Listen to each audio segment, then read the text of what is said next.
기록하시고 마지막 절은 함께 읽도록 하겠습니다. 신약 23페이지입니다. 22절 말씀입니다. 예수께서 즉시 제자들을 재촉하사 자기가 무리를 보내는 동안에 배를 타고 앞서 건너편으로 가게 하시고 무리를 보내신 후에 기도하러 따로 산에 올라가시니라.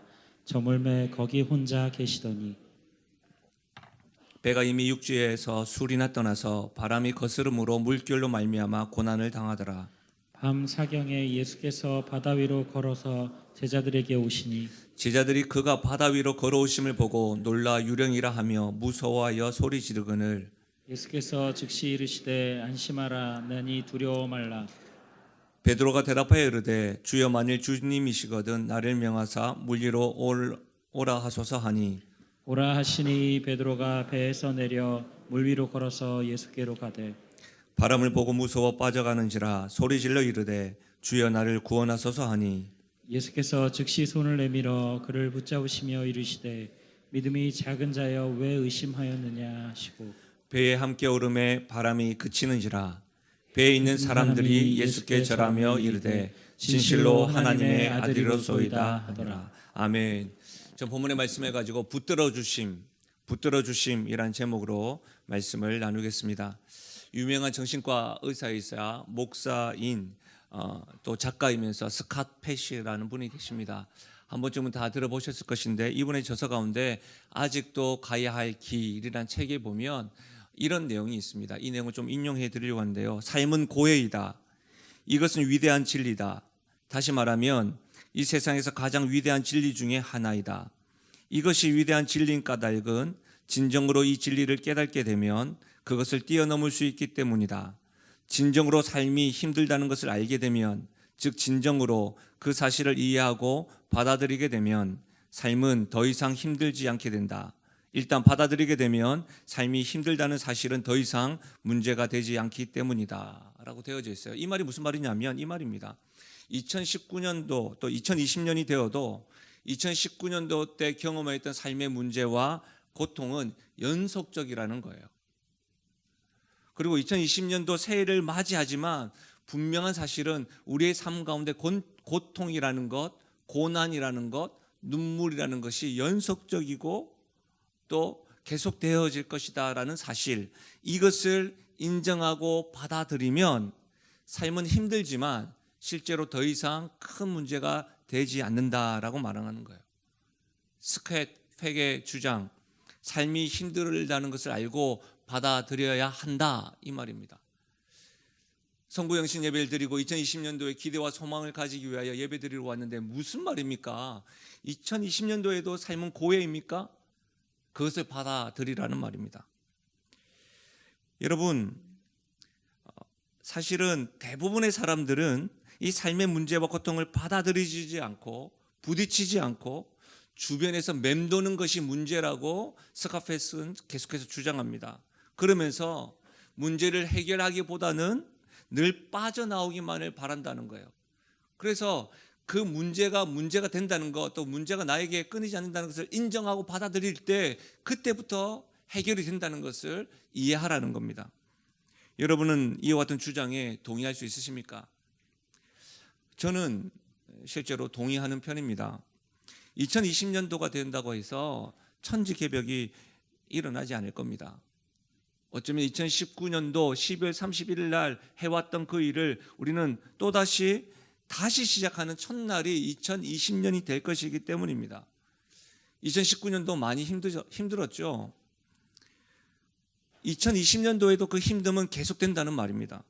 그런데 이 사실을 알고 있는 것 중요하다는 거예요. 2020년도에도 우리는 눈물을 흘릴 것이고 고통이 우리의 삶을 굉장히 힘들게 할 것이다. 이것을 알 때에 그것이 우리에게는 더 이상 문제가 되지 않는다.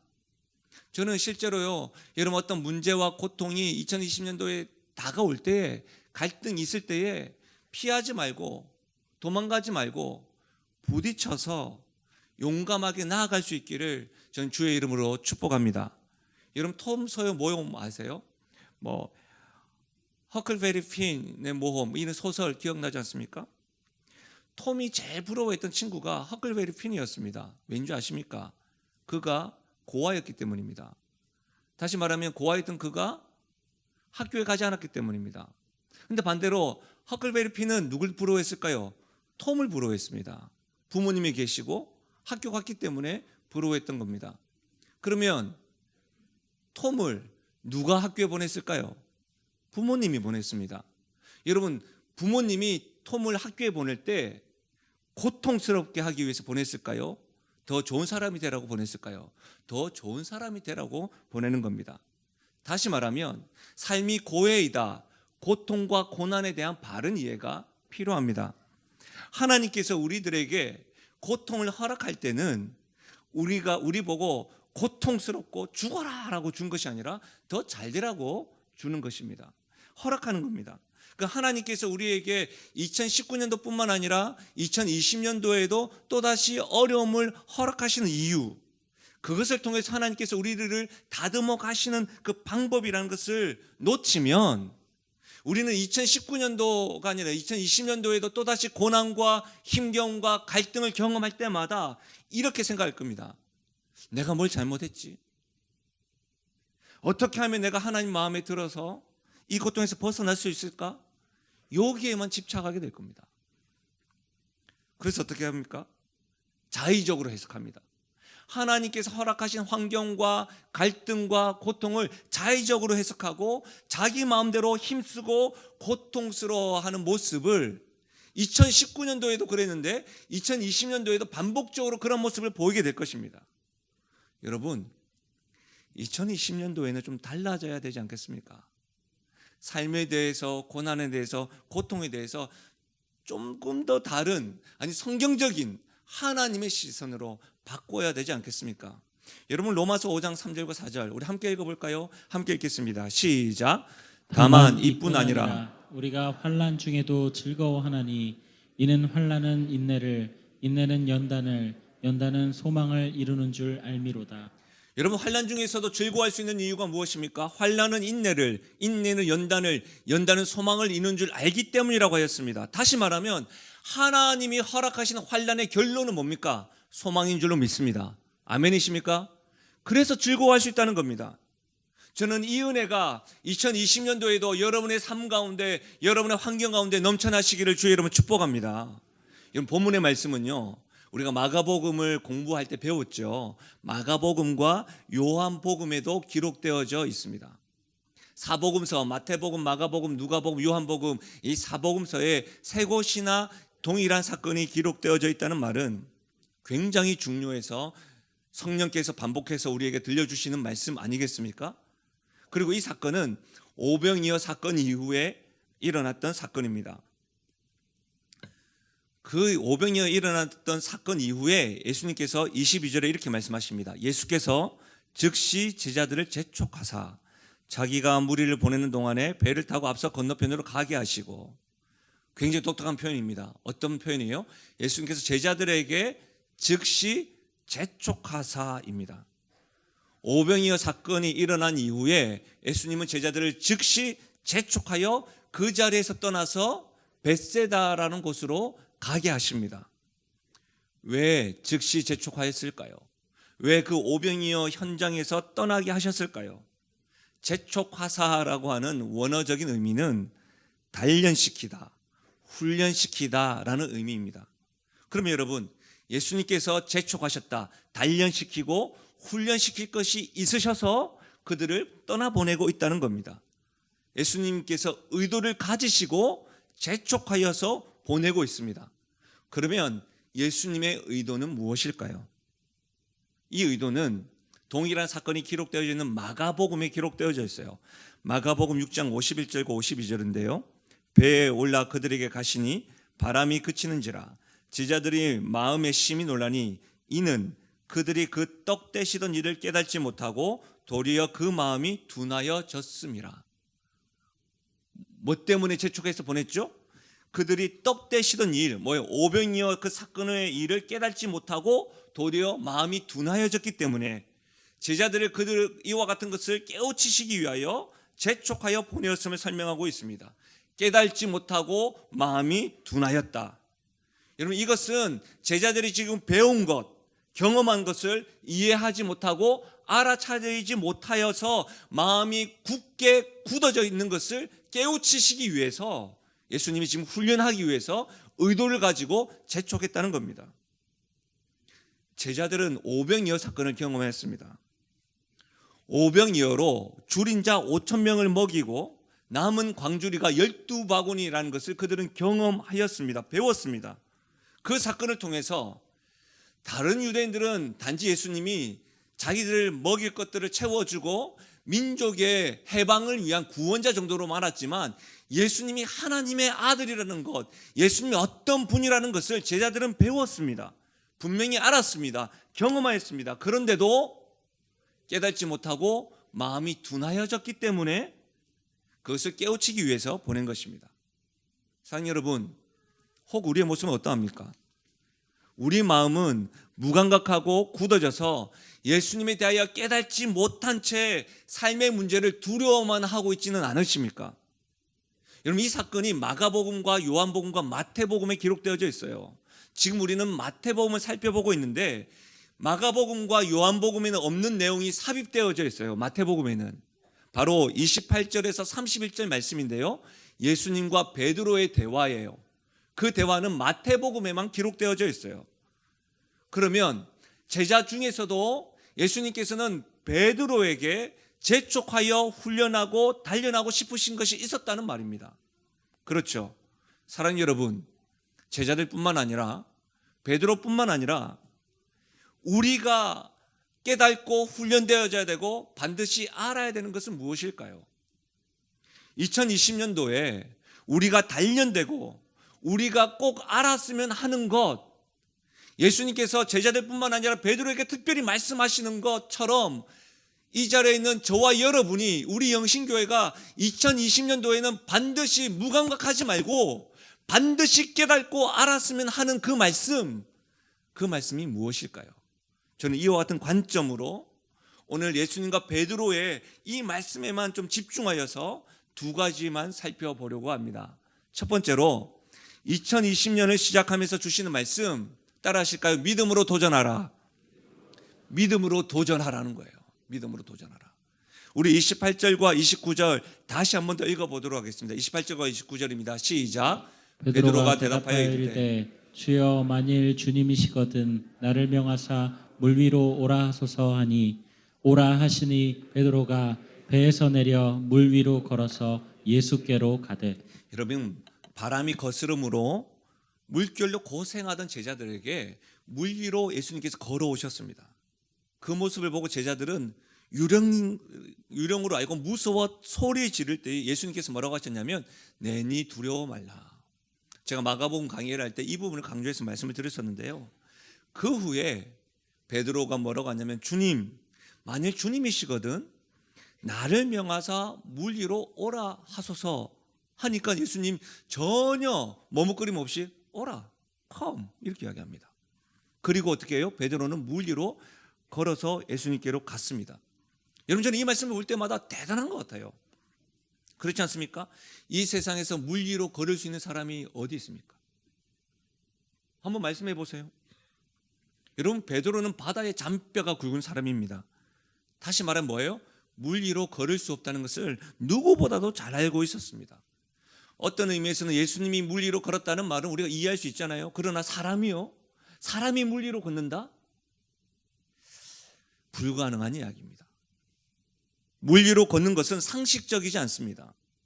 도저히 생각하지 못하고 상상을 초월하는 이야기입니다. 그런데 지금 베드로는 주님이라는 사실을 믿고 오라는 그 말씀에 믿음으로 도전하여서 물 위로 걸었습니다. 여러분, 물 위로 걸었습니다. 이것을 명심하셔야 됩니다. 사랑하는 여러분, 사람으로서는 불가능한 일을 주님의 말씀에 믿음으로 순종할 때 그 기적이 상식이 됨을 믿으시길 바랍니다. 여러분, 주님의 말씀에 근거한 믿음은, 주님의 말씀에 도전하는 믿음은 언제든지 이와 같은 기적과 역사가 일어날 수 있음을 믿으시길 바랍니다. 2020년도에도 주님의 말씀에 믿음으로 도전하여서 여러분 지금껏 단 한 번도 경험하지 못한 은혜와 하나님 역사가 여러분의 가정에, 여러분의 삶에, 우리 교회 가운데 그 하나님의 역사가 상식이 되는 한 해가 될 수 있기를 주의 이름으로 축원합니다. 여러분 여기서 주의할 것이 있어요. 나도 그러니까 이제부터 믿음으로 도전해야 되겠다. 그래서 베드로처럼 물 위로 걷겠다는 확신을 가지는 것은 좋지만 그 확신의 근거가 무엇인지, 그 근거가 어디서부터 출발하는지를 여러분 명심하고 분명히 아셔야 됩니다. 믿음으로 도전한다는 것은 무엇이냐면 막무가내 믿겠다는 것이 아니라 말씀에 근거하여 순종하는 걸음을 의미합니다. 여러분, 베드로의 믿음은 자기의 생각과 자기의 신념에 있지 아니었습니다. 지금까지 자기가 경험한 것도 아니었습니다. 베드로의 믿음은 자기가 지금까지 경험했던 것 아닙니다. 예수님께서 오라고 하신 말씀에 근거한 믿음이었습니다. 이것이 중요합니다. 믿음으로 도전한다고 했을 때 그 믿음은 자신의 신념, 우리의 경험이 아니고 주님의 말씀에 근거한 믿음이라는 거예요. 여러분 누가복음 5장 5절에서 6절 시몬이 대답하여 이르되, 이 시몬은 베드로입니다. 선생님, 우리들이 밤이 새도록 수고하였으되 잡은 것이 없지만은 말씀에 의지하여 내가 그물을 내리이다 하고. 무슨 말입니까 여러분? 오늘날 베드로가 밤이 새도록 고기를 잡았는데 잡은 것이 하나도 없었습니다. 근데 예수님께 오시더니 그물을 깊은 데로 가서 그물을 던지라고 했습니다. 그때 베드로가 한 말입니다. 밤이 새도록 수고하였으되 잡은 것이 없지만은 뭐라고요? 말씀에 의지하여. 주님의 말씀에 의지하여 내리겠다는 겁니다. 말씀에 근거하여 순종하는 것, 그것이 믿음으로 도전하는 겁니다. 믿음에 도전하는 것은 내 확신에 근거 두지 않습니다. 내 경험과 추측도 아닙니다. 주님의 말씀에 근거하여 순종할 때 말씀에 대한 능력이, 그 확신을 가지고 나아갈 때 믿음으로 도전하는 것이고, 그때야 물 위로 걷는 것이 우리에게 상식적으로 다가오는 것입니다. 사랑하는 여러분, 두 번째로 믿음으로 도전한다는 것은 뭐냐면 예수님만을 바라보고 걷는 걸음을 의미합니다. 여러분, 베드로는 물 위를 걸을 때요, 바다를 보지 않았습니다. 물속을 보지도 않고 바람을 의식하지도 않았습니다. 오직 주님만을 바라볼 때 그는 물 위로 걸을 수 있었던 것입니다. 실제로 우리는 환경 속에서 살아가기 때문에 환경의 영향을 받습니다. 그러나 여러분, 환경보다 더 크신 주님을 바라보며 한 발을 내딛는 것, 그것이 믿음으로 도전하는 겁니다. 환경을 무시하지 않은 것이 아닙니다. 우리는 환경의 영향을 받을 수밖에 없습니다. 저 보십시오. 환경 영향 받아가지고 지금 목소리 보십시오. 그렇죠? 그러나 여러분, 환경의 영향을 받을 수 있지만 그 순간에도 환경보다 더 크신 주님을 믿고 그분을 바라보고 발을 내딛는 것, 한 발짝을 내딛는 것, 그것이 믿음으로 도전하는 것이요, 그때 우리 삶에도 베드로가 경험했던 놀라운 기적이 상식이 될 줄로 믿습니다. 사랑하는 여러분, 베드로는 예수님께서 오라는 말씀에 근거하고 주님을 바라보며 믿음으로 도전하여서 배에서 내려서 물 위로 걸었습니다. 근데 이 물 위로 걸었다라고 하는 이 말씀이요, 영어 성경에 NRSV나 ESV에 보면 이렇게 되어졌습니다. So Peter got out of the boat. 얼마나 연습을 자주 했는지 몰라요, 제가 영어를. So Peter 이렇게 하면서 out of the boat. 이건 무슨 말입니까? 바람이 거스르고 물결로 인해서 고생할 때 가장 안전한 곳이 어디예요? 배입니다. 배라고요. 그럼에도 불구하고 베드로는 배에서 내렸습니다. Out of the boat. 사랑하는 여러분, 믿음으로 도전한다는 것은 안전하다고 생각되어지는 장소에서 한 발을 내딛는 것부터 시작됨을 믿으시길 바랍니다. 여러분이 믿음으로 도전하여 나와야 할 그 배는 어디입니까? Out of the boat 해야 하는 그것은 무엇입니까? 주님의 말씀을 근거하고 주님만을 바라보고 Out of the boat 할 생각이신가요? 아니면 여기가 좋사오니 그 배에만 머물려고 하십니까? 제가 최근에 소셜 네트워크라고 하는 페이스북에서 사직원, 이 사직을 청하는 사진을 보게 되었습니다. 14년간 초등학교 교사직을 사직하는 내용이었습니다. 실제로 그분은 우리 교회에 오셔서 함께 찬양으로 예배하였던 같이 걸어가기 팀 리더의 이야기입니다. 우리가 살아가는 요즘, 특히 취업이 힘들다고 하는 요즘 같은 시대에 교사직은 누구나 원하고 가장 안정적인 직장이라고 말하고 부러워하는 자리입니다. 그 자리를 박차고 사직서를 제출했다는 소식에 저는 처음에 놀랐습니다. 그런데 그 사직서를 내리고 난 이후에 그분이 이렇게 글을 적어놨습니다.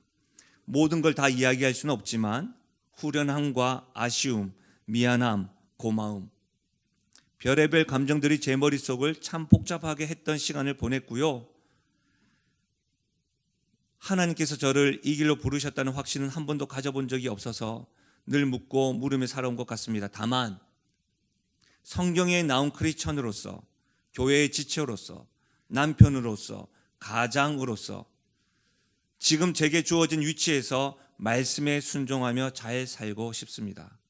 그렇게 살 수 있도록 기도 부탁합니다. 특별히 이 부분, 여전히 복잡한 심정이지만 다만 성경이 나온 크리스천으로서, 교회의 지체로서, 남편으로서, 가장으로서 지금 제게 주어진 위치에서 말씀에 순종하며 잘 살고 싶습니다.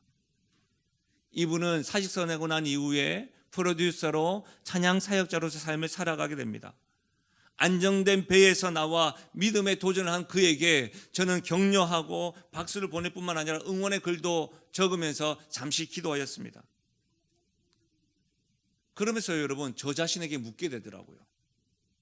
나는 내가 나와야 할 배는 무엇일까?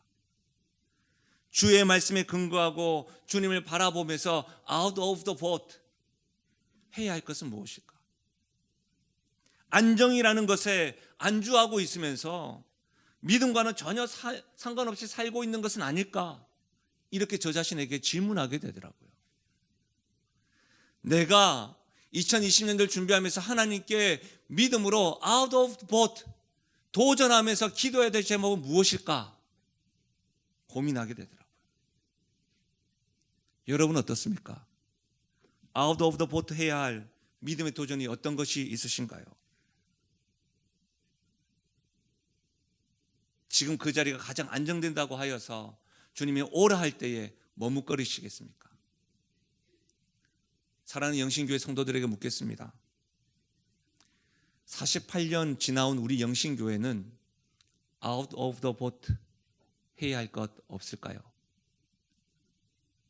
우리 주님의 말씀을 신뢰하고 그분만을 바라보면서 믿음으로 도전하여서 하나님의 역사가 상식이 되는 그런 2020년이 될 수 있기를 주의 이름으로 간절히 축원드립니다. 두 번째, 2020년도를 시작하면서 주시는 말씀 두 번째는요, 한번 따라 하실 거예요. 내가 너를 붙잡으리라. 믿음으로 도전하라. 내가 너를 붙잡으리라. 적어도 우리가 2020년도를 시작하면서 이 말씀만큼 붙잡자고요. 여러분, 베드로는 믿음으로 도전하였지만 바람을 보고 무서워 바다에 빠졌습니다. 우리는 여기에서 믿음에 대해서 분명히 알 수 있는 것이 있습니다. 여러분 명심하십시오. 믿음은 기적을 경험하였다고 가질 수 있는 것이 아닙니다. 믿음은 역사적인 현장이 있었다고 해서 믿음이 절로 생기는 것이 아니라는 것을 베드로의 모습을 통해서 우리는 잘 알 수가 있습니다. 간혹 신앙생활 오래 하신 분들이 믿음에 대해서 이렇게 이야기합니다. 내가 어떤 것을 경험한 줄 아십니까? 내가 이 교회의 어떤 역사를 경험한 줄 아십니까? 그 역사에 제가 동참하였습니다. 죄송하지만 여러분, 베드로의 모습을 보면 믿음이라는 것은 기적을 경험하였다고, 역사적인 현장이 있었다고 해서 절로 생기는 것이 아님을 알 수가 있습니다. 베드로는 지금 물 위로 걸어오시는 예수님을 보고 있습니다. 그리고 자기 역시도 물 위로 걷고 있는 기적을 체험하였습니다. 이것뿐입니까? 오병이어 사건을 통해서 물고기 두 마리와 떡 5개로 5,000명을 먹이신 예수님의 그 기적의 현장에 본인이 바구니로 떡을 나눠줬던 그 현장에 있었습니다. 그럼에도 불구하고 그는 물에 빠지고 있습니다. 사랑하는 여러분, 믿음으로 도전하였기 때문에 기적을 경험한 것이지, 기적을 보고 그 현장에 있었다고 해서 믿음의 역사를 경험하는 것이 아님을 명심하셔야 됩니다. 사랑하는 여러분, 믿음은 주의 말씀으로 말미암고 믿음의 대상이신 오직 예수 그리스도만을 바라볼 때에, 그렇게 바라보고 믿음의 도전을 할 때에 역사가 일어나는 겁니다. 그렇게 믿음이 작동되어집니다. 여러분, 믿음이 작동되어져서 믿음의 도전을 하는 사람들에게는 어떤 일이 일어나는 줄 아십니까? 삶 속에서 말입니다. 일상생활 속에서 물 위로 걷는 기적을 경험하게 됩니다. 예를 들면 이런 겁니다. 불가능했던 일이 이제는 가능한 것으로 보이게 됩니다. 해석되어집니다. 저 사람은 안 변할 거야, 우리 교회는 안 될 거야 라 했던 사람이 믿음으로 도전하고 기적을 경험하면 가능하다, 하나님이 함께 하시면 이렇게 바뀌게 됩니다. 이전에는 관심 없었던 사람들에게 관심을 가지게 됩니다. 갑작스럽게 말입니다. 자기 자신과 자기 가족들만을 위해서 기도하던 사람이 조국 교회의 부흥을 위해서 기도하게 됩니다. 열방에 흩어져 있는 선교사님들과 세계 선교를 위해서 기도를 하면서 자신의 인생의 목표를 세우고 그렇게 헌신하겠다고 기도도 합니다. 이전에는 안 그랬는데 예배 드릴 때 어느 누구의 시선도 아랑곳하지 않고 주님 앞에 손들고 예배합니다. 눈물로 고백합니다. 말씀에 반응합니다. 교회에서 또 누구도 알아주지 않는 일을 주님을 섬기는 기쁨으로 감당합니다. 관계에 대해서도요, 섭섭하고 자기의 생각과 철학을 늘 앞세우다가 이해하려고 하고 온유한 사람으로 바뀌기 시작합니다. 여러분, 이와 같은 모습들이 믿음으로 도전할 때 나타나는 물 위로 걷는 기적입니다. 그런데요, 그렇게 열심히 던 사람이, 열정적이고 믿음의 도전을 서심없이 걷는 사람이 어느 날 갑자기 사람에게 섭섭해하기 시작합니다. 모든 것에 불만을 가지기 시작합니다. 자신 외에는 모두가 교회와 부흥, 세계 선교에 관심이 없는 것처럼 판단해버리기 시작합니다. 자신만이 하나님을 가장 사랑하는 사람처럼 생각합니다. 예배를 드리면서도 관객으로 남아 있습니다. 평가자로 남아 버립니다. 시시비비를 가리기를 좋아합니다. 자신의 생각과 철학에 대해서 누군가가 말을 하면 이마에 주름을 깊이 새기며 목소리에 힘을 주며 나를 무시한다고 오히려 공격을 합니다. 무엇보다도 여러분, 감사가 사라집니다. 무엇보다도 예배드림이 기쁨이 아니요 몸이 건조하고 종교생활이 되어버립니다.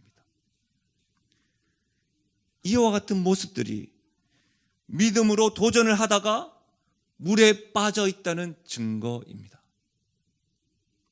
사랑하는 여러분, 여러분은 지금 어디에 있으십니까?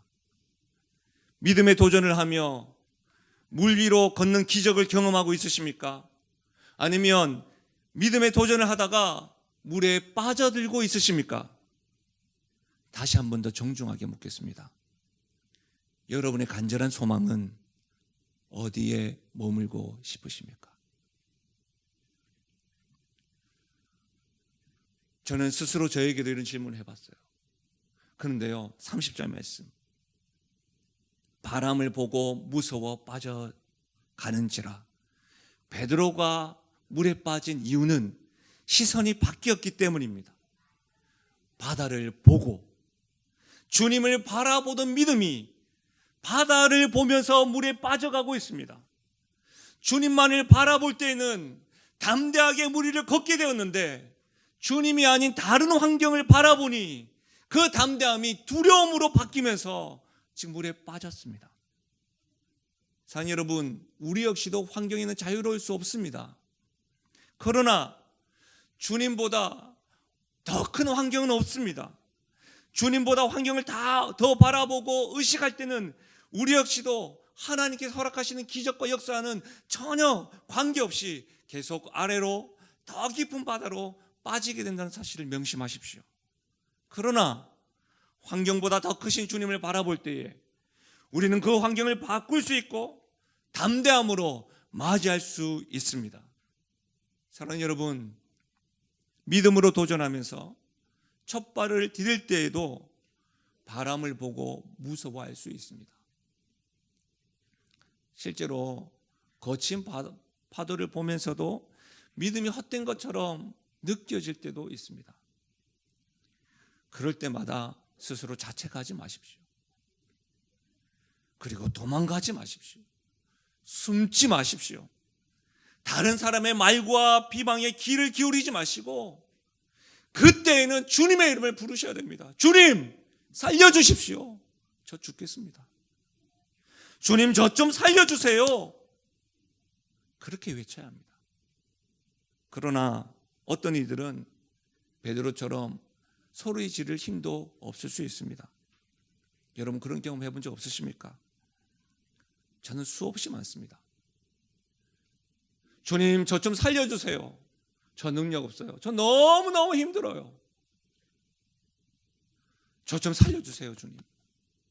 그러다가요, 제 서재에 책을 하나 봤는데 필립 얀시의 책 제목, 내 안에 하나님이 없다. 그 책 내용을 보기도 전에 그 책 제목에서 내 안에 하나님이 없다. 주님을 바라보다가 환경을 더 의식하는 내 모습을 직면할 때마다 내 안에 하나님이 없구나. 목사라 할지라도 내가 환경에 지배받고 있을 때, 주의 말씀이 저 멀리 있을 때 내 안에 하나님의 말씀이 없구나. 내 안에 하나님이 없구나. 여러분, 그럴 때가 수없이 많았어요. 올해도 2019년도에 너무너무 많았어요. 그러다가 여러분, 제가 31절 말씀을 읽고 또 읽었어요. 혹 여러분 가운데 저와 같이 내 안에 하나님이 없구나 라고 하는 그 외침이 있으시다고 한다면 31절, 2020년도에는 31절을 계속해서 읽고 또 읽으셔야 돼요. 우리 31절 다 같이 한번 읽어볼까요? 시작. 예수께서 즉시 손을 내밀어 그를 붙잡으시며 이르시되 믿음이 작은 자여 왜 의심하였느냐 하시고, 예수께서 즉시 손을 내밀어 그를 붙잡으시며 이르시되 믿음이 작은 자여 왜 의심하였느냐.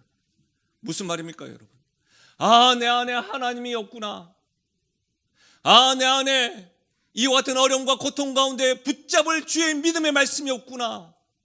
말씀이 메말라 버린 것 같구나. 그럴 때예요, 우리 주님이 내가 주님을 붙잡을 힘도 없습니다. 주님의 이름을 부를 능력도 없습니다. 목소리도 나오지 않습니다라고 할 때에 주님이 우리 손을 붙잡으신다는 거예요. 주님께서 손을 내밀어 붙잡으십니다. 믿음이 없는 손도 붙잡아 주십니다. 믿음이 있는 사람만 붙잡아 주는 게 아니에요. 여러분, 이 말씀의 순서를 보세요. 너무너무 감동이지 않아요? 믿음이 적은 자들아, 먼저 말하지 않습니다. 먼저 붙잡고 말씀하십니다. 우리 주님이 믿음이 없어서 물속으로 빠져가는 그 가운데 하나님이 붙잡고 이야기합니다. 너 내가 지금까지 보여줬잖아. 너의 믿음 어디 있니? 라고 말씀하시지. 믿음이 없어서 물에 빠져있는 자도 주님이 붙잡아 주신다는 사실이에요. 이 말이 무슨 말이에요? 우리 주님은 나의 모습이 어떠하든지 간에 절대로 포기하지 않는다는 사실입니다. 할렐루야. 저는 주님의 이 순서가 제 마음에 가득 차오더라고요. 그러는 가운데 이 그림을 제가 본 거예요. 이 학기 시작하면서 이러는 가운데 하나님께 저에게 이 말씀을 저에게 쿵 주신 거예요. 믿음이 적은 나도 주님이 붙잡아 주시는구나. 믿음이 작아서 물에 빠져가는 나를 우리 주님은 포기하지 않으시는구나. 우리 주님 그런 분이시구나. 사랑하는 여러분, 우리 눈이 주님에게서 파도의 시선을 빼앗겨도 우리의 마음이 주님이 오라는 말씀보다 내 자존심의 소리에, 내 감정의 소리에 충실할 때에도, 우리의 발이 주님을 향하기보다는 세상을 향해 더 빠져 들어갈 때에도, 자신만만하던 도전하던 우리의 믿음이 하염없이 작아질 때에도 우리 주님은 절대로 우리를 포기하지 않으시고 우리가 주님의 손을 놓칠 때에도 우리의 손을 즉시 붙잡아 주시는 분임을 확신하시고 믿을 수 있기를 바랍니다. 아, 내 안에 하나님이 없구나. 이 아우성 치던 내 영혼에서요, 아, 나 정말 하나님 내 안에 없는 것 같아. 이럴 때요, 성령께서 하나님 음성이 들린 것 같았어요. 그렇다고 제가 뭐 신비주의나 그런 건 아니고요. 하나님께서 꼭 제 영혼에 이렇게 말씀하시는 것 같아요. 하나님 왈, 아, 내 안에 너 있다? 하나님 저에게 그렇게 말씀하시는 것 같아요. 저는 아, 하나님이 내 안에 없구나 이렇게 아우성 치는데 하나님이 내 그 모습을 보고 아, 상호야, 내 안에 너 있다. 난 너를 절대 포기하지 않는다. 너가 믿음의 길을 걸어가다가 물에 빠져도 그럼에도 불구하고 난 너를 포기하지 않는다. 그럼에도 불구하고 내가 너를 붙잡는다. 이 메시지가 2019년도 2학기 때 저를 붙잡았던 메시지예요. 그리고 이 메시지가 동일하게 2020년도에도 저를 붙잡아 줄 줄로 믿습니다. 이 음성이 여러분의 삶에도 들려지기를 주의 이름으로 축원합니다. 여러분 시편 37편 23절과 24절 우리 같이 한번 믿음으로 고백할까요? 시작. 여호와께서 사람의 걸음을 정하시고 그의 길을 기뻐하시나니 그는 넘어지나 아주 엎드러지지 아니함은 여호와께서 그의 손으로 붙들으시니로다. 우리의 걸음은 하나님께서 정하십니다. 우리의 길은 하나님이 기뻐하십니다. 우리가 넘어지고 자빠지고 쓰러질 수 있지만 아주 엎드러지지 않으면 내가 무슨 기적을 경험하고 내가 무슨 그 역사의 현장에 있었기 때문이 아니라 내 주 나의 하나님이 나를 붙들어 주시고 포기하지 않기 때문입니다. 사랑하는 여러분, 넘어질 수 있습니다. 자빠질 수 있습니다. 그러나 그 가운데 우리가 붙잡아야 될 말씀, 우리 하나님이 나를 붙드시고 있다. 우리 하나님이 나를 포기하지 않는다. 이 은혜가, 이 말씀이 2020년도에 우리가 붙잡아야 될 말씀입니다. 말씀을 마무리하겠습니다. 2020년도에 또다시 우리는 삶이 고해요, 고통이고 심지어 믿음으로 걷다가 넘어지고 쓰러질 것입니다. 우리가 이것을 인정하고 알자고요.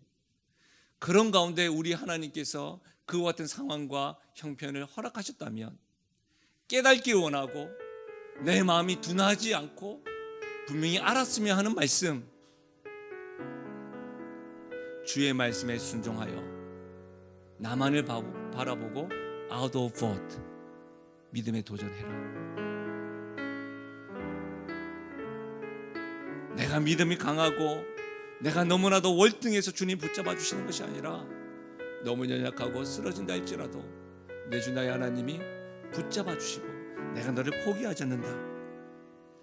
이 약속된 말씀, 이 두 말씀만큼 우리 2020년도에 꼭 붙잡아서 이 붙잡음으로 한 걸음 한 걸음 나아갈 때에 하나님의 역사가 우리의 삶 가운데, 우리 가정 가운데, 사랑하는 우리 영신교회 가운데 주의 역사가 상식이 되는 한 해 2020년도 되시기를 주의 이름으로 간절히 축원드립니다. 우리 이 시간에 여러분 나눠드렸던 기도카드를 한번